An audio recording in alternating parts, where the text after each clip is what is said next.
Welcome to the Hudson Show. Coming up, what is the most annoying Christmas song? Also, the Mets didn't Mets up this time. They got Juan Soto. All that and more on the way next.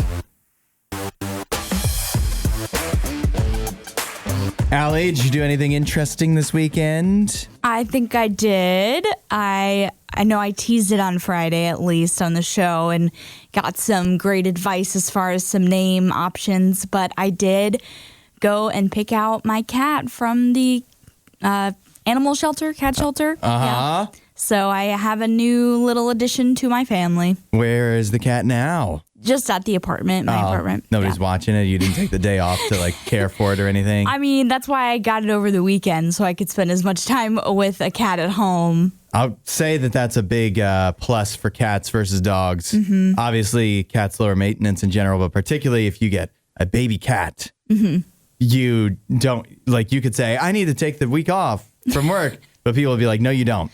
A dog, if you got a puppy, people would say, oh, yeah, you do. You need to take the week off. It's a lot of work. Yes. A cat, basically, you don't need to do anything. Yeah, and she's not a baby. She's almost 4 months. So she's definitely at this point able to, go and do all of the normal things on her own. She doesn't need any help. But she's old enough to know better. Yeah.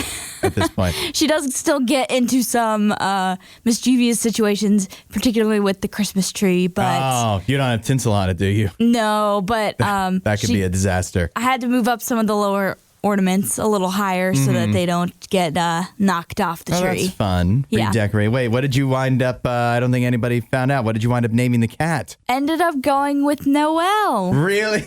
Yes. We did that whole segment. I feel like I have to be offended on behalf of the listeners. Again, with so many great suggestions, you went with the first one you already thought of on your own anyways. Well, some people did suggest Noel, so I think people will still be happy with that. Because when they did suggest Noel, it was like a reassurance to me that it was a great idea to go with Noel. And I really did like that name.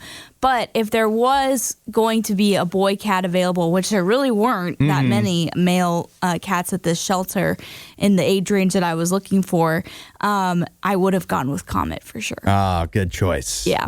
But Noel it is. Noel it is. So make sure, if you haven't done this yet, I don't know, I'm not on Instagram, but post it on Instagram. Yeah, I need to share it on our Hudson Show Instagram, so make sure and follow there. It'll be up at some point today. Did you make an Instagram just for the cat? I haven't yet. I've kind of been going back and forth on if I'm going to do that or not. I think it would be fun, but also I'm like, do I want to go through all the effort of that could be a lot opening an Instagram account and, doing another thing with Instagram? Like, do I really want to do that? You can start it and see if it's worth it, and if it's not, just let it die. Right. Never post on there again. Yeah, but the cat messing with the Christmas ornaments feels like a good place to start. That does feel, you know what you should, if you were going to do that, maybe the research should have been done before naming the cat of what names, Instagram names are available.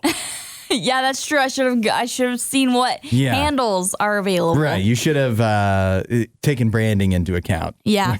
Before you named your cat. Let me look if @Noel the cat is available. I bet you it's not. I feel like that's been taken. Yeah. I did something Christmassy too. Okay. Not to one up you, but I went to because it's not really a one up, but I went to a Christmas cookie walk. Ooh. Yeah. Nice. I was invited along because what happens at a Christmas cookie walk is it's kind of like trunk or treat or whatever. Like there's different kinds of trunk or treat, right? There's trunk or treat where it's just people. Yeah.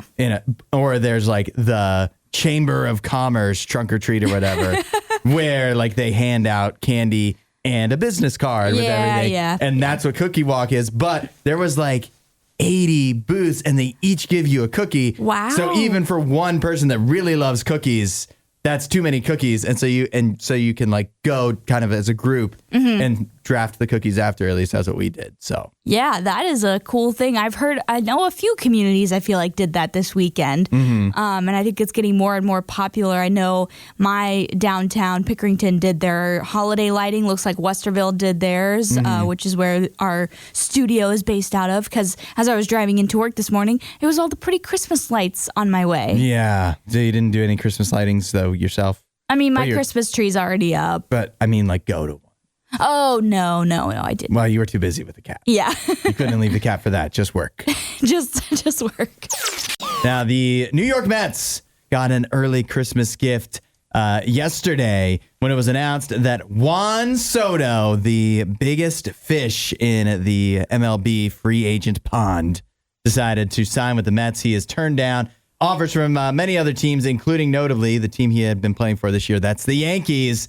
He decided to go with the crosstown rivals with the Mets, who offered him $765 million over 15 years. We're getting dangerously close to a baseball player getting a $1 billion contract. We're 3/4 of the way there. I know. It's crazy that these contracts just keep getting higher and higher and higher. And it's all concentrated money because it's all going from like the same three teams.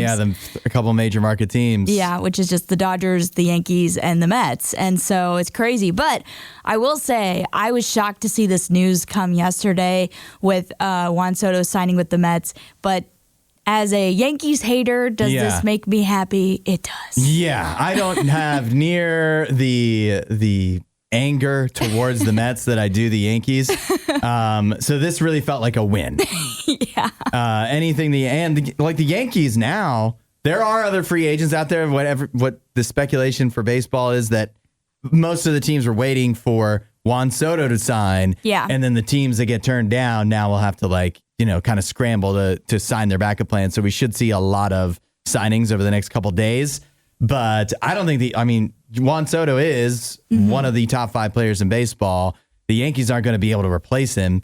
And I feel like they really hit their ceiling last year anyways. So looking at who cares about the Mets? Who cares about Juan Soto? I just care about the Yankees losing, and I think this is good for that. Well, we all know the Mets are going to somehow Mets this up and not be able to capitalize on Juan Soto.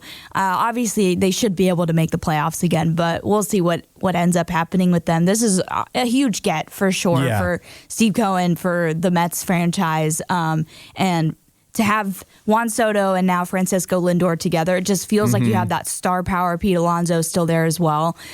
So we'll see what happens with them. But they don't have the Metsin' it up nickname for no reason. Yeah, well, and the other thing that concerns me, and this could totally happen to them, is the Red Sox were in on the bidding too, and obviously it got turned down.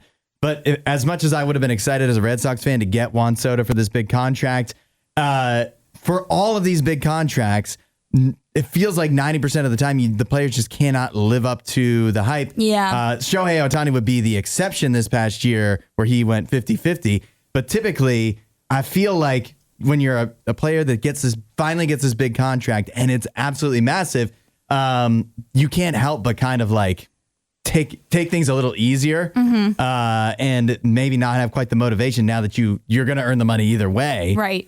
You kind of got your bag. Yeah. Like, why are you going to be so motivated to prove that you need this contract when you're going to get the money either way? Bryce Harper too has been one of the guys where it's actually kind of worked out, even though he gets injured a lot. But so that is a concern that Juan Soto's he's already hit his peak, not because physically he's not in his prime anymore, but because he's just not going to be so motivated. Yeah, that's true. I guess we'll see. It's going to be interesting with this new season, watching this play out, but definitely was not expecting to see Juan Soto literally take a subway over to Queens, New York, and be like, I'm playing for the Mets now. Yeah, well, I'm happy to see. I wonder, too, what is the limit of, like, at what point, because, lots of baseball players get big contracts, but this $765 million feels like definitely over the limit of, you sign this and then you're like, well, I think I'm good. I don't need to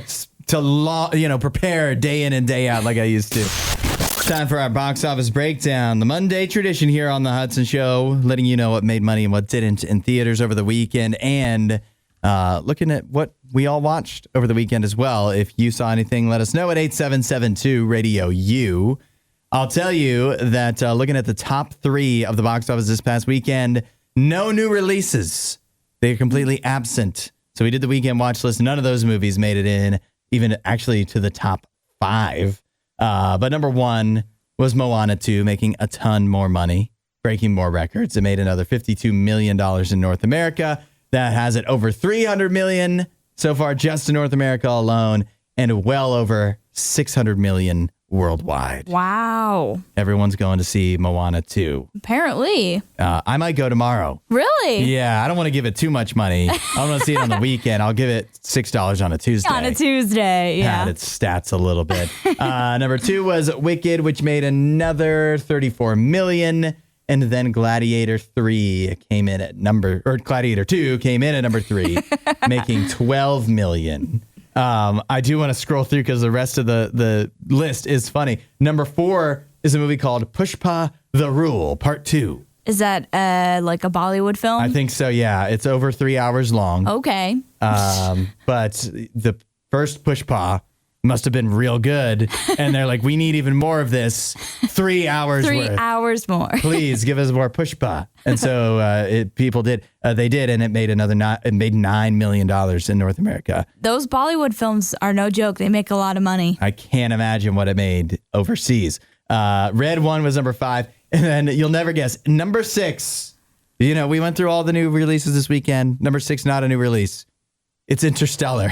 What? Interstellar was number 6 at the box office this weekend. How many theaters even showed that? 165. Really? Glad you asked. Is it an anniversary, like 10 years or something? Let's find out. Has it been out that long? It came out in, well, this is not helpful. It's literally telling me when the 2024 re-release came out. Not helpful. I don't know. Maybe 2014? It doesn't feel like it's that old. It came out in, this is research that could easily have been done ahead of time. 2014? Yeah, well, that makes sense. So it's a 10-year re-release. I'm running out of time to watch it for its 10th anniversary then. Have you not seen it? No, I've seen it. Oh, okay. It's just been too long. Oh. It's been probably 10 years. Yeah. All right. What did you watch recently? I didn't really watch that many movies or shows over the weekend. Like I said, I got the new cat at home, so I was kind of just focused on her. So I didn't really get to do much watching of anything, which is sad. I probably should have taken some time to watch a Christmas movie. We're running out of time. I know. I made the list of Christmas movies to watch this year, and I'm not going to be able to get to all of them. Oh, no. Unless I start doubling up. Oh, no. 2 a night? Yeah.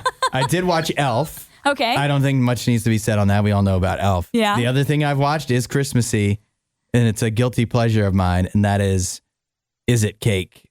The Christmas edition. Oh, really? Yeah, I put out a new one of those on Netflix. And there is things to be said about Is It Cake? Because here's what I don't understand about Is It Cake.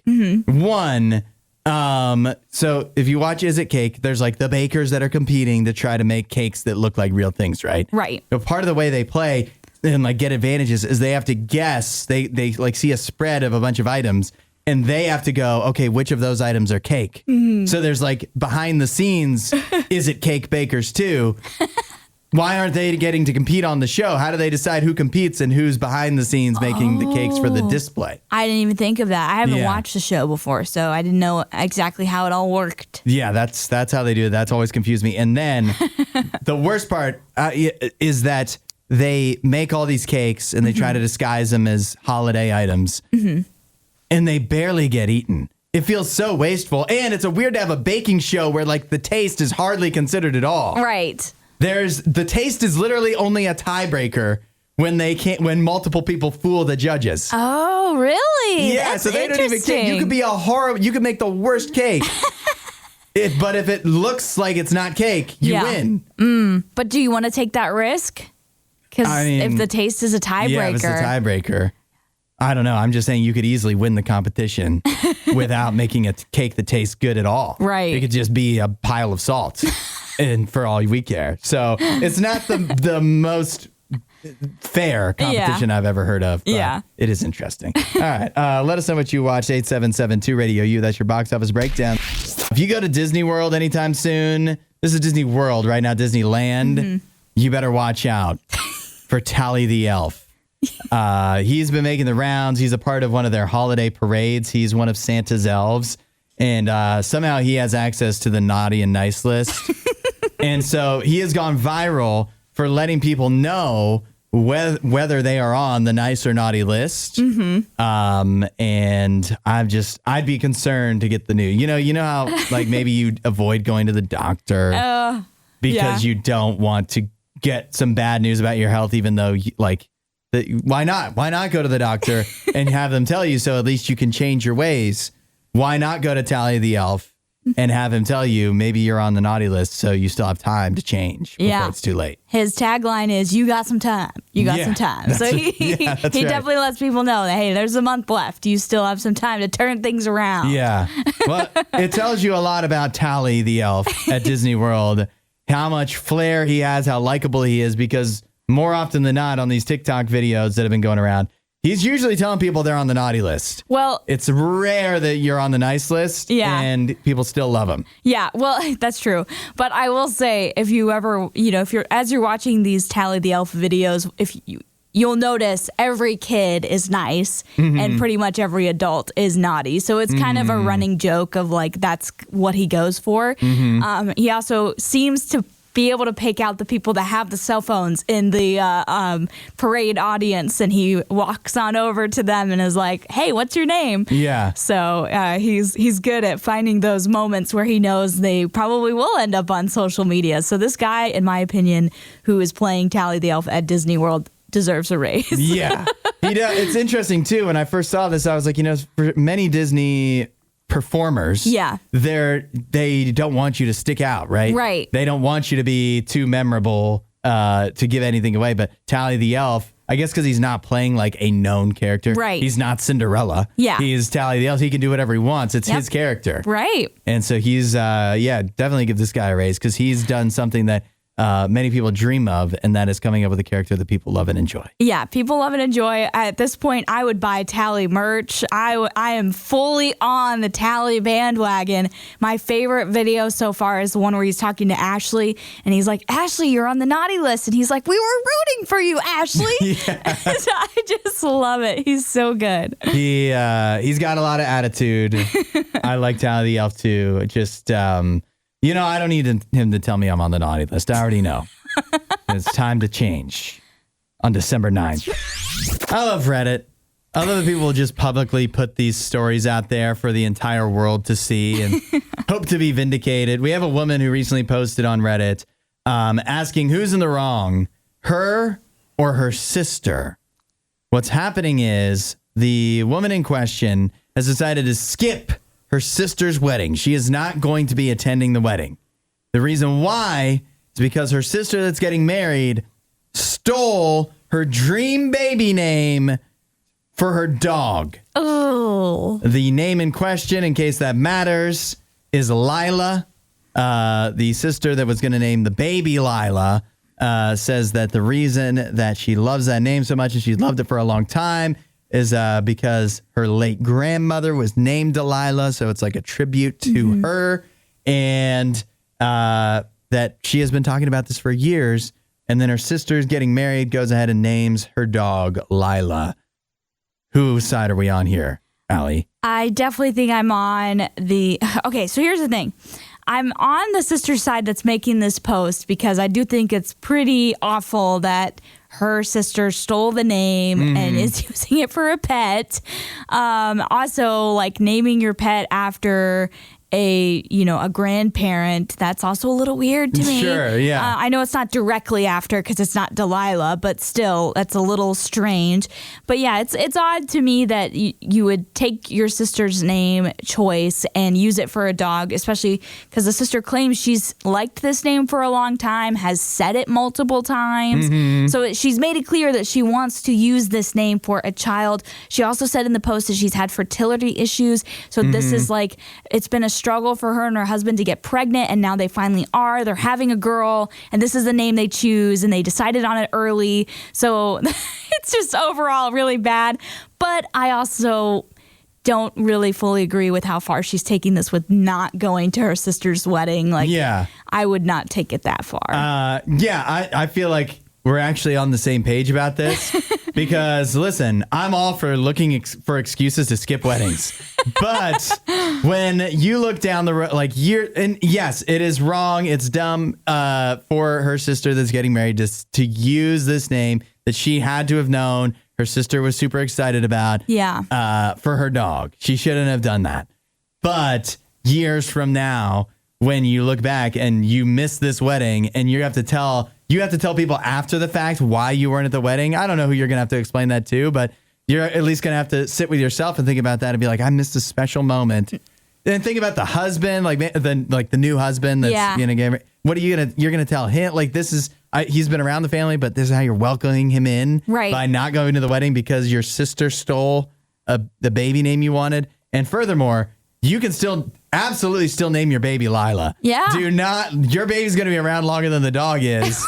Right. And your sister, why should you have to change when she's the one who sucks? Yes. Yeah. But still go to the wedding. Yeah. This whole situation seeps of dysfunction. It's just like, that's seems like what has been going on for a long time, probably with this family. Well, obviously we don't know all the details, but it just seems like it's not the best situation. But I do have a solution for her. Okay. I think to pay full honor and homage to her grandmother, she should go with Delilah for the full name and just call the daughter Lila. That's the solution. Yeah, why not? Why just not do that. You call her Delilah, and then, you get to post on social media, this is our daughter, Delilah Grace, Delilah Rose, whatever you want to say, the middle name is. But we're calling her Lila. So it doesn't be like, we're naming our daughter after a dog. Yeah. So there you go. Do that. You don't have any sisters that were going to name their baby Noelle, do you? I don't think so. Okay, good. Just a little follow-up to the baby name getting stolen situation. The last several days have been reinforced my belief, and I was going to add this on to the baby name thing. You should not tell people. Yeah. Whether it's your dog, a cat, a baby, whether you're having it years from now, whether you've decided as like a 15-year-old, like this is what I'm naming it. Don't tell people. Yeah. Do not tell people until it's too late. Until you have the thing and you've named it. Right. Until it's like, this is my baby and this is their name. Because either people will steal it in this case. Like in this case, if you really talk up a name, if you talk it up too much, then people are going to be like, yeah, that is a cool name. I like that name. 7. Yeah. I am going to use 7 for our baby. And if otherwise, if you tell people ahead of time, then if they don't like it, then they're going to try to convince you otherwise, like that you shouldn't do it, even though you liked it already. Right. You cannot tell people baby, dog, cat, hamster. I don't care. Yeah. Keep it secret until you've already named it. Right. Off the air, I was telling you, my grandma had this happen to her where she told her older sisters names that she liked and they ended up using those names. So stealing those names. So when we shared this story of those sisters, fighting over the name, I was like, this has kind of actually happened in my family. And that story caused my mom to not want to tell anybody the names that her and my dad had picked out for my older sister, Lindsay. They didn't know what they were having, so they didn't know if they were having a boy or girl, but they came up with the decoy name. So anytime someone would ask, what are you planning to name the baby? She would answer Shaquille. Because Shaquille O'Neal was one of the big players in the NBA at the time. And people were always like, what? Shaquille? But she just didn't want to tell anyone. That's such a perfect, because she could have just said John. And how boring would that be as a lie? But the lie of Shaquille is actually amazing. It's so funny. Yeah. I think that's a good plan. Come up with a name that's fake if people ask, whatever, but just don't give away anything. Right. Until it's too late for you to change your mind and too late for anything to be done about it. Yeah, that's solid advice. Hopefully you won't actually pick something that, like, what name could possibly be that bad? Besides Hitler. Just as long as you don't choose Hitler. Right, then you're good. Yeah. And at what point somebody's going to have to choose Hitler to reclaim it. At one point. I don't think we're far enough away yet. Don't be that person. One day. I'm interested in your thoughts on this, Allie. I don't know if you saw that for the last couple months, a Catholic church in Switzerland has been using AI Jesus that people could go and interact with at their church. Oh, no. They say that they were only using it. It sounds like it was in combo with a university there. And it sounds like they were like people knew they were talking to AI Jesus. Mm-hmm. It wasn't like it was they were under some kind of false pretenses or whatever. They knew they were talking to AI Jesus, that it was a program. And it wasn't used. Some stories say that it was like, oh, you could do a confessional with AI Jesus, which would be super weird. It wasn't that. It was just like you could go and you could ask questions that, maybe religious, theological questions you might want to ask. Mm-hmm. And this thing with all of the theological text being programmed into it might have had the answers for you.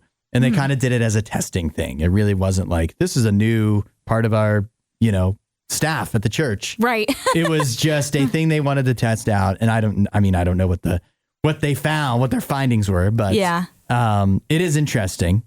Mm-hmm. I think that while they weren't using it for a confessional, right? Mm-hmm.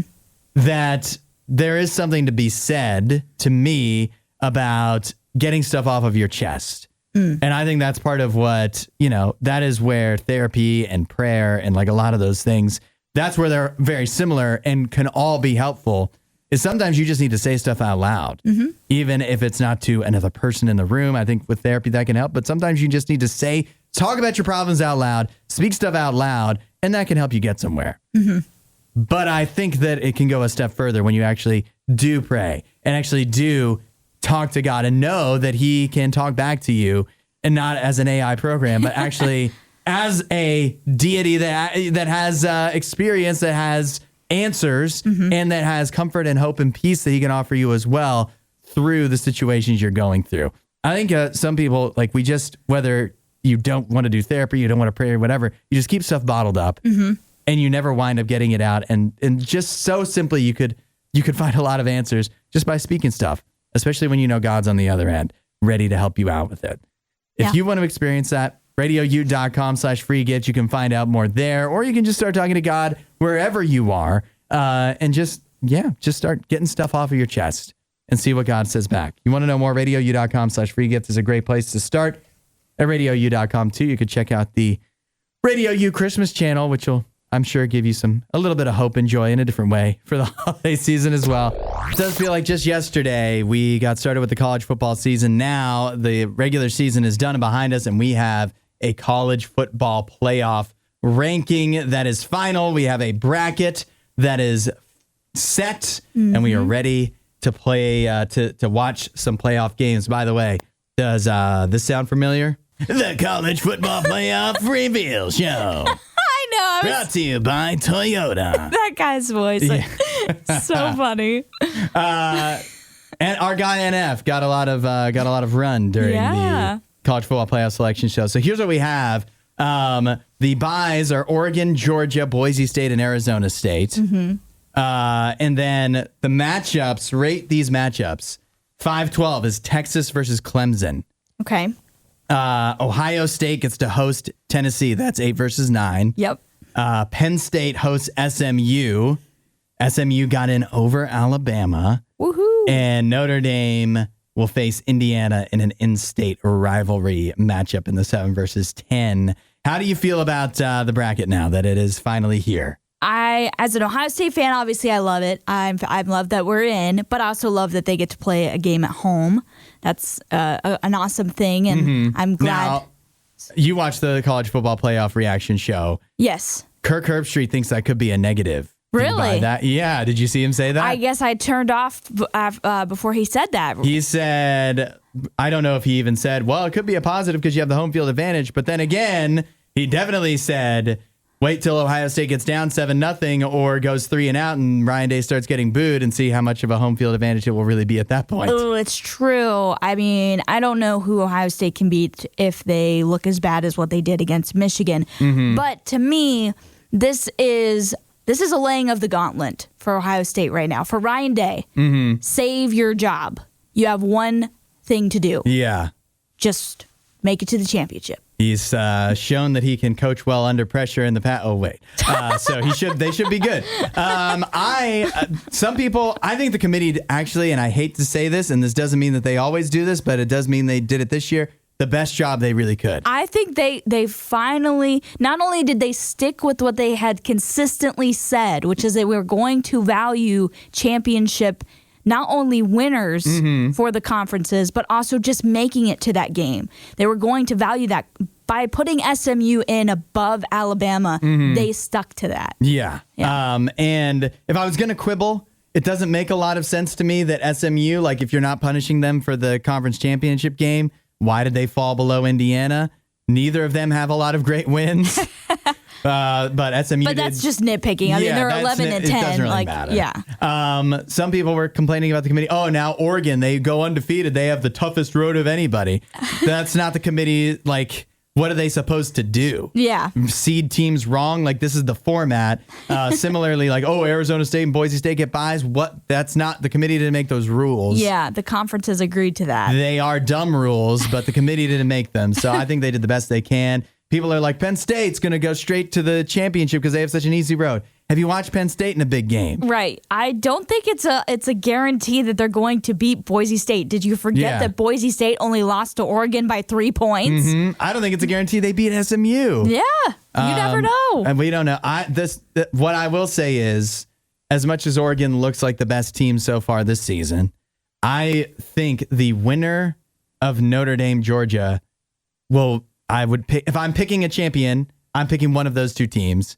I kind of like Notre Dame. I know it's going to look stupid. They're probably going to lose to Indiana. I like Notre Dame because whoever wins Notre Dame, Georgia is going to have an easier game. I don't care whether it's Penn State, SMU, or Boise State. They have an easier road to the championship than game. Oregon or Ohio State or Tennessee, who's likely going to have to play Texas. Like, I just really think that Georgia or Notre Dame is going to wind up winning. It's true. The one side of the bracket is a little more weighty than the other. But I do feel like by the end of it, we will have, even if they aren't what we considered at the start, the two best teams in this playoff, they will be the two best teams because they just beat some really, really good teams. Yeah, I think as for all the criticism, I'm excited. Yeah. I think there's some tweaks that can be made next year. Maybe 8 would be better, but I think we're gonna have some fun. I'm so excited. If you go to ESPN, you see this full bracket layout, and I'm like, I'm getting it's like Christmas. I feel so happy. It's a lot of pressure for a lot of people to when you go back for family Christmas to have a date, and that is something that one woman at least is capitalizing on. Her name is Jasenia Rebecca. She's 29 years old. She does some things on OnlyFans. Some things. But she also has found another avenue to make money, and that is by charging men at least $250 to pretend to be their girlfriend for family Christmas get-togethers.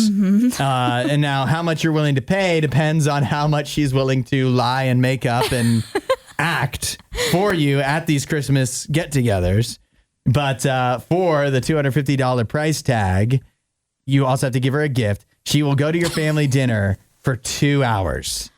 2 hours. And she puts in this little graphic that she posted on social media that she will tell some jokes as well. So she's like, I'll be with your family for 2 hours plus tell some jokes. Yeah. Some jokes. She might be, what if your family winds up liking her too much? Right. They're like, we love her. Yeah. She's so great. Bring her back. Yeah. And then you come to the next get together and she's not there and you're with some other girl and your family's like, but remember Jasenia? She was so funny. What happened to Jasenia? Yeah. Yeah, that would be rough if that was how it went. Also, because if you pay for what she calls the platinum package, which is the top one, $600, you get her as like a loving girlfriend for 6 hours and like a whole laundry list of extra things. She comes up with a story for how you guys met. She even washes the dishes with your mom. Like she does like things that like you would be interacting with someone's family if you were truly their significant other. And so I'm like, yeah, that easily could happen where someone's like, wow, I really like this girl. Yeah. You did good. You know? There needs to be a package that's probably the most expensive package. Yeah. That's like, I'll be likable, but not too likable. I'll be likable, but not memorable. Forgettable.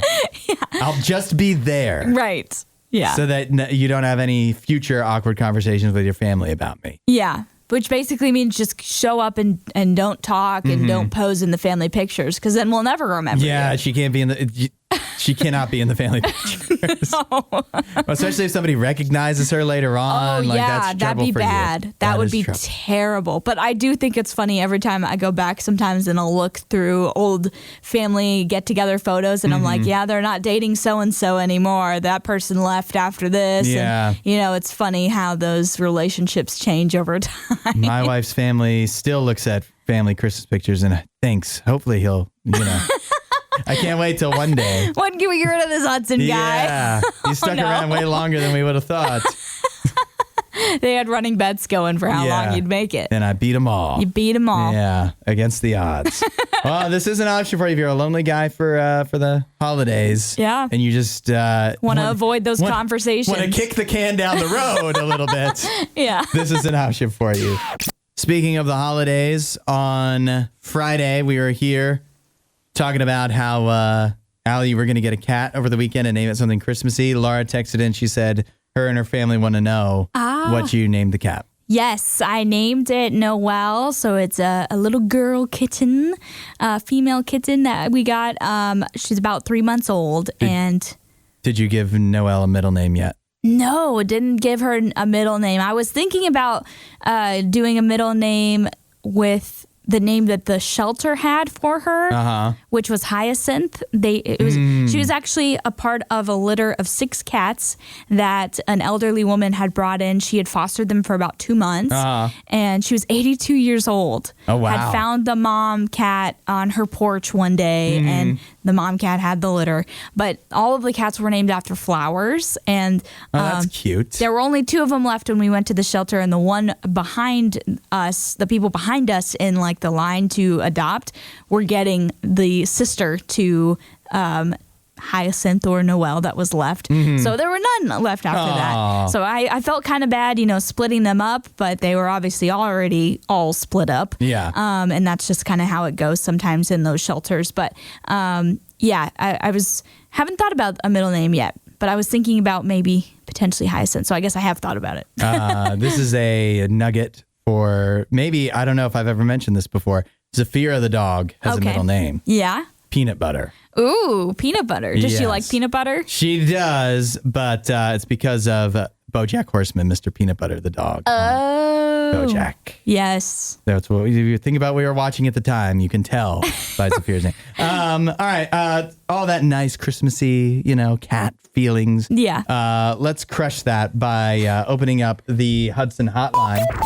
877-2-RADIO-U. I want to know the most annoying Christmas song because I have a list here of a scientific list, the most annoying Christmas songs, but I want to see what Radio U thinks. Okay. What do the listeners think here? So hit us up at 8772-RADIO-U. Allie, make sure you hold on to your answer. Okay. And everyone can send in the most annoying Christmas songs they can think of. We'll see where they fall on the list or if they even made the list at all. Lots of feedback coming through. Oh, my goodness, yeah. People really annoyed by Christmas music, it seems. Thomas says, I wouldn't say it's annoying, but the Christmas shoes song, I avoid if that one comes on. Okay, yeah. I'm sorry to tell you, Thomas. It is, I think a lot of people agree with you. However, it did not show up on the list at all. Didn't even make the top 10. Wow. Maybe it's just not, it's well known, but maybe it's just not quite well known enough. Yeah. What about D, who says the grandma got run over by a reindeer? How do you feel about that one?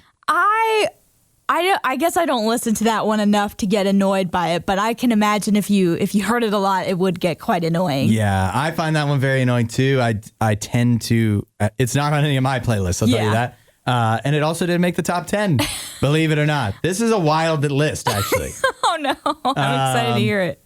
John says, All I Want for Christmas Is You by Mariah Carey. He said his wife does not like Relient K's version of Good King Wenceslas. That is my favorite Relient K Christmas song. I love that song too. Sorry to your wife, but John nailed it. Wrong button. John is correct. All I Want for Christmas Is You by Mariah Carey is number 1 in the list of the most annoying Christmas songs, according to what Finance Buzz surveyed. And now we all have some useless knowledge there. Yeah, it truly is useless knowledge. The many good versions of that song, though. Yeah. I know the Mariah Carey version is overplayed. but August Burns Red and House of Heroes and many others have knocked that one out of the park. Yeah. What is your choice? I think, I don't know. I feel like there's a few songs, because it's tough for me because I don't listen to Christmas music until really Christmas music is right at that time of year where you're supposed to be listening to it. So I don't really know if there is a song that I have that I'm like so annoyed by, because even though, you know, the Mariah Carey thing has become like, it's so easy to hate that song because we do overhear it. Yeah. I do kind of like that song. I can't not jam to it when I hear it. Yeah. So I made like a little family video for my family last Christmas, and I even used that song in it. I'm with you. I don't like, it's not annoying. Yeah. It's just overplayed. It's just too much. Yeah. Which brings me to my point, and that is, I think that song has been overtaken as the most overplayed Christmas song. Because there's one song that is a newer Christmas song. I kid you not. It's December 9th. I've heard this song 40 times already. Oh, no. And it's not on any of my playlists. What is it? It's Underneath the Tree by Kelly Clarkson. Oh. It's basically the same song as All I Want for Christmas Is You. Yeah. It's just all the words are shuffled. It's like they just wanted to recreate the magic there. And it worked because it plays a million times. It's crazy. It's crazy how many times I've heard it. Yeah. A lot of other good, annoying choices. Lindsay let us know that I hate, maybe people hate the Chipmunk song, Christmas Don't Be Late. Lindsay says there's a whole Chipmunk Christmas album. There's a whole album. Who would listen to that? I don't know. Who would do that? It is crazy that this time of year, you could be flipping through radio stations and hear chipmunks singing on the radio. Which also brings me to Wendy, who says the Jingle Bells with the dogs barking. Oh, yeah. That's annoying, too. I think that one and the cat one, those are my choices for most annoying. I've updated my choices here. Ryan says none of the songs are that annoying, but he wishes he could ban Taylor Swift from singing Christmas songs because none of her versions are anywhere close to as good as, like, they're just not good in the scheme of things. A lot of people on social media last year were using the Christmas Tree Farm song by Taylor Swift. Don't like it. I'm okay with that one. All of her, like, re-recorded, like, that aren't original. Yeah. Completely her mid. covers. Very mid. Okay, I haven't listened to any of those. I would expect better from Taylor Swift. But they also, I think, were mostly done when she was in her country phase. Yeah. A lot of annoying Christmas songs, but none on the RadioU Christmas channel, which you can stream if you want to escape from the annoying Christmas music on the RadioU app and RadioU.com. Now, times are tough. Inflation running rampant. Everybody looking for ways to cut back, save money, live on a budget. Here's an idea for you. Plant a toilet paper tree. What? It is something that is actually, I don't know. I mean, you lived in Africa. You grew up in Africa, so you could probably tell me more. Is this really, truly common, or is this just something that some people do in some African countries? Because I have a story here about a guy in Kenya who has been growing his own toilet paper plant since 1985. It's called Plectranthus barbatus. And it is a plant that they grow specifically to use the leaves as toilet paper. I have not heard of this, but I'm not surprised that there is a specific one that is used for this. It describes the leaves of the plant. It grows up to about almost 7 feet tall. The leaves are about the size of a toilet paper square, and they emit a minty, lemony fragrance. They're covered in tiny hairs, which give the leaves a soft texture. It's kind of starting to convince me. Toilet paper doesn't have a minty, lemony fragrance. And this I could be basically using for free. Yeah, sure. It does say it thrives in tropical warm temperatures, partial sunlight. It's widely grown across Africa, but I don't know if that's going to help me here. I mean, it's winter months, so I don't know that it's going to thrive in these conditions. I'd have to set up like a greenhouse. That starts to sound like I'm not going to be saving as much money as I was hoping to. Yeah. When I first read this. Right. It does sound like there's a guy in Florida named Robin Greenfield who is an environmental activist who also grows these, but he lives in Florida. Yeah. So that makes a little bit more sense. We should send this to Nikki. She lives in Florida. Start growing these plants, Nikki. Yeah, maybe she can start growing some for herself and start shipping some up to me. That seems like it's just going to cost more money than buying toilet paper. How much could it cost to ship a few leaves? Yeah, I am one of those weird people that doesn't have brand loyalty when it comes to toilet paper. I just go for whatever is 2-ply and the cheapest deal at the moment. So I don't have any brand loyalty, but I don't think I'll be trying this out anytime soon. Some people do have strong opinions on the brand. I'm totally with you. Brand doesn't matter as long as it's not 1-ply. Yeah. The biggest disappointment is when you can go to visit somebody's house and they have 1-ply. You're like, come on. And I'm like, how many times? Or like, and I feel like I just get them back because it's like, I'm just going to use so much of this and fold it over. That's what I say. I don't think you're going to save any money. Right. That's what I say. Is I like if I'm using 1-ply and theoretically saving money by using 1-ply, I'm still just, hurting myself in the end because I'm using twice as much toilet paper as if I had 2-ply. I turn 1-ply into like 8-ply. And it's still worse. That's what you gotta do. Yeah. Still worse. I don't know about the tree versus 2-ply. Yeah, that's what we need to know. But definitely versus 1-ply. What ply is this tree? Yeah. Remember Ray Gunn from the Summer Olympics? Yeah. She's back in the news again. Oh, boy. And this might shock you, but not for good reasons.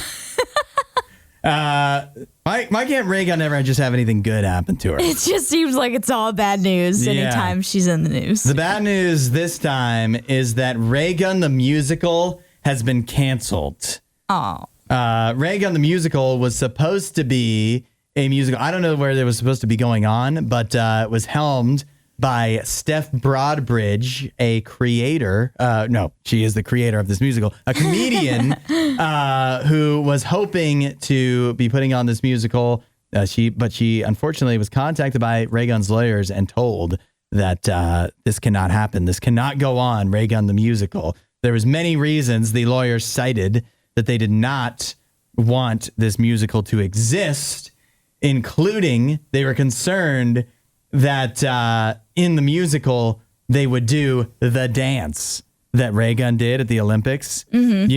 The kangaroo thing. Kangaroo jump. But Steph Broadbridge had a great comeback, the creator of what would have been Ray Gunn the musical. She said, "That's an Olympic level dance. How would I possibly be able to do that without any formal training?" So their concerns should have been wiped away on that. Yep. But the lawyers, nonetheless, not convinced. They were concerned that people would think that Ray Gunn herself was actually involved in this musical, which she wasn't. And so they didn't want to confuse people. And that was kind of the main reason why they did not want this musical to happen. And Steph Broadbridge, the creator of the Ray Gunn musical, said, "Okay, fine." Dang it. I know. Steph, no, you should fight this. I want to see this musical. I think what she's going to have to do is just make some tweaks. Yeah. Make it Blay Blund, the musical. Ray Good. About some other, just some generic. But we all know who it's about. Austrian break dancer at the Winter Olympics. That did a dance that looks like a wallaby. And I think everybody would get the point. Yeah, we would all secretly understand. Yeah. Also, I love anytime these articles pop up about Ray Gunn, they always post a picture of her doing the weird poses. Yeah, the kangaroo. The kangaroo. And this particular one just has the image of the judges in the background from the Olympics. Their faces, they just say it all. They're all in just they have so much disgust on their face. They're just not like, impressed. What in the world is happening? The girl in the middle is like smirking it up. Yeah. I also like how it says lawyers accused Broadbridge of damaging Ray Gunn's brand, which Broadbridge says Ray Gunn doesn't need me to do that. She did it to herself. In closing, it says the use of the Ray Gunn name by a comedian without approval has caused confusion among the public, potentially leading them to believe that Ray Gunn the musical had Rachel Ray Gunn's endorsement or approval, which it doesn't. The misuse of intellectual property not only misleading, but also jeopardizes Rachel's other commercial ventures. Oh. So she has other commercial ventures coming. So she's the new Hawk Tuah girl. Yeah, get ready for Ray Gunn the podcast. I can't wait Here we go. to hear that. There's a lot of things to worry about on a first date. What do you think the best food to order on a first date is? Because I have the answer right here. Oh, I don't know what the best food is. Something easy to eat that isn't messy. So you don't want to get all like disgusting looking while you're... Definitely not noodles. Yeah, definitely not something that you have to slurp for sure. So something simple to eat. I also feel like when you go on a first date, you often order something healthier than maybe what you usually would eat. You're kind of like trying to impress somebody. Yeah. Like maybe you'll order a smaller portion size than normal. I've heard that a lot of times people will do that when they're on a date. They actually eat less than what they normally would eat. And that also could just be because you're talking more. Yeah.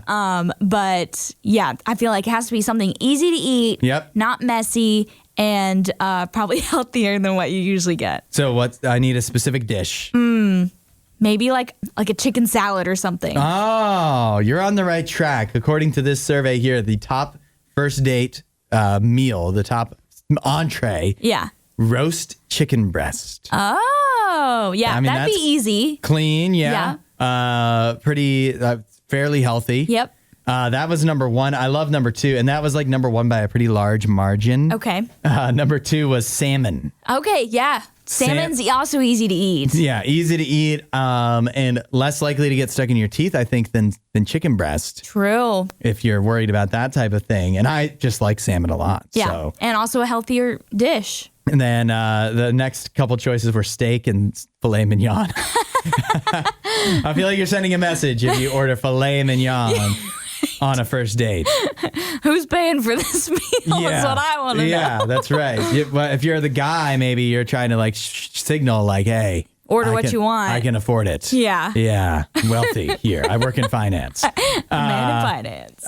Also, I found this in the same survey. And I don't know if I realized this, but people overwhelmingly say that on your first date, you want to go to somewhere familiar. You don't want to go to a new restaurant. Okay. You want to go to somewhere you've already been before. Yeah. I guess just because then you kind of have an idea of what you do want to order. You feel maybe because you've been there, you feel a little more comfortable where at a brand new restaurant, it might be really good, but you're getting your bearings and you've already got enough on your mind. So yeah, might not be as comfortable of a situation if you're not only getting used to the person that you're on a date with for the first time, but also a new environment.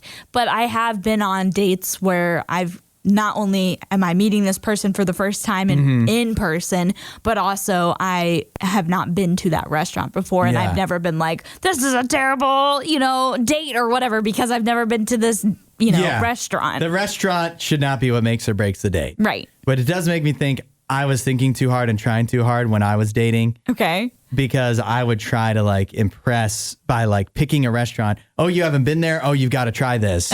And like as if the restaurant being good and me knowing about it gives you some extra brownie points. Oh, I'll be a good husband, won't I?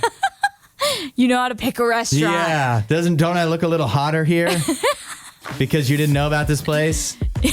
And you really like the chicken breast? I don't know. Somehow it worked out for me. Yeah. Against the odds. Thanks for listening to The Hudson Show. Please don't forget to rate and review the podcast.